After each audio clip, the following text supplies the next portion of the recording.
go over well either. No.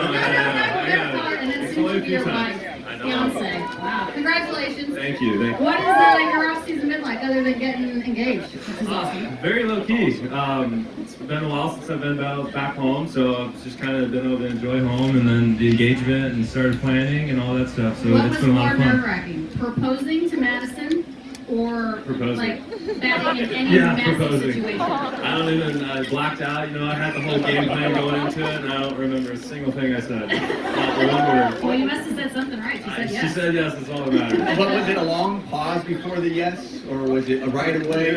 I'll tell you, it feels like the long. Yeah, we should ask her. Yeah. There we go. All right, not to put you on the spot, but I want, go with Jerry's mic. All right, so Corey, I don't know if you guys know this, but Corey's not the most public guy in the world. He's a very, very private guy, but these guys have been together for a very long time. So there was a trip to Boston planned, correct? Because you guys were going to go see, for some reason, this guy likes Tom Brady. What? Yeah.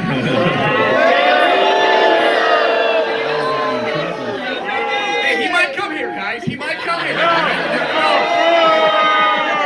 We're going to go see the Pats, but you had something else planned. How did it go down, Maddie?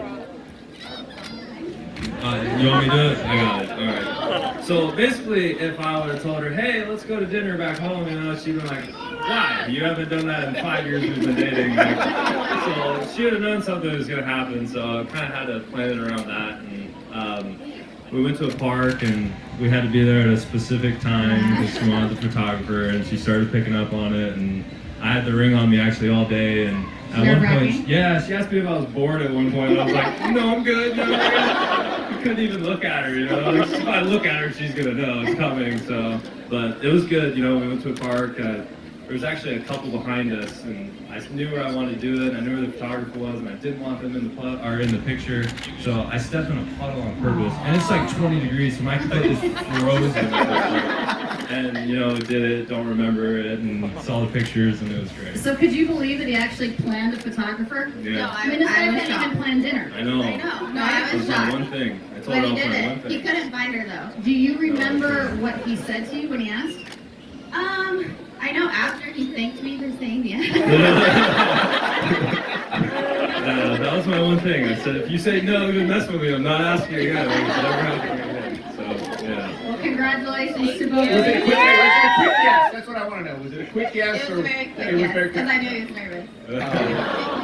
Yeah. Congratulations. Very cool. Can't wait to see all the pictures. All right, so that was nerve-wracking. You got that out of the way. And at what point in the off-season do you start focusing on baseball? This was earlier for me. I didn't have to worry about fixing anything. I had no lingering issues. So about probably a week to 2 weeks after the season, I started training. So I was kind of excited to do it. I didn't really get to have a real off season last year, so it's been good. Can you tell the fans also a little bit? Because one thing is physical. We all know, okay, you're healing an injury. But what was it like just mentally, emotionally to be going to this offseason that well? Yeah, exactly. It's a completely different outlook. Last year was, God, how do I just get back on the field? How do I do this? You're in the clubhouse, but you're not, you don't really feel a part of it, and then getting back in there, getting a part of it, getting reestablished, I guess you'd say, in there, and then going in this off season was much easier, and now it's just about getting stronger and all that other stuff. Describe your workout routine. Obviously, you're always in great shape. In the last couple of years, you were kind of battling injuries, but now you're completely 100%. What was your training been like? Is it more weight training, maybe a little more running, or swinging the bat? It's been a lot more weight training. Just not being able to really do it the last couple of years it's tough. You feel it during the year. You have those points where you don't feel strong and stuff like that because you didn't get to do it. So it's been a lot more of that, a lot more feeling the ground, feeling strong again and being ready to go. What was it like for you being able to take a step back? Because before Cody came on the scene, you were my everyday interview. Where's Corey? Where's Corey? Where's Corey? I mean, you're Rookie of the Year. There's a reason we come to you all the time. You're like, oh, thank God. I don't do anything anymore. Now we get to kind of split it between the two of you. But what was it like from a teammate perspective, from a friend perspective, taking a step back and watching Cody do what he did? It was a lot more enjoyable on that side, I'm not gonna lie to you. Being able to watch the interviews and not be a part of them. Speaking is not my forte, so I like being on the other side. But you're happy for him.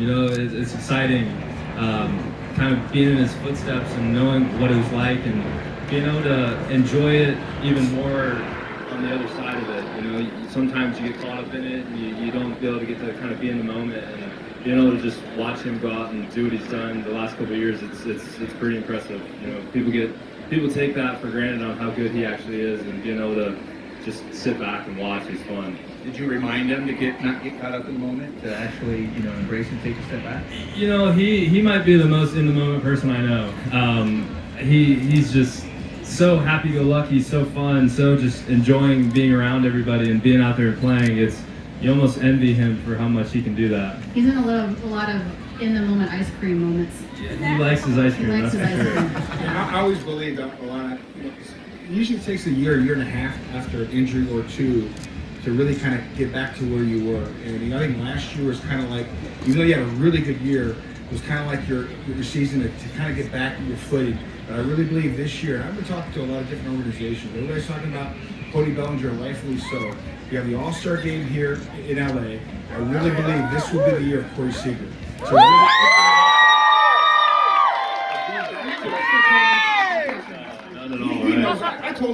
I told this to Corey we go when way he was back. 19 years old.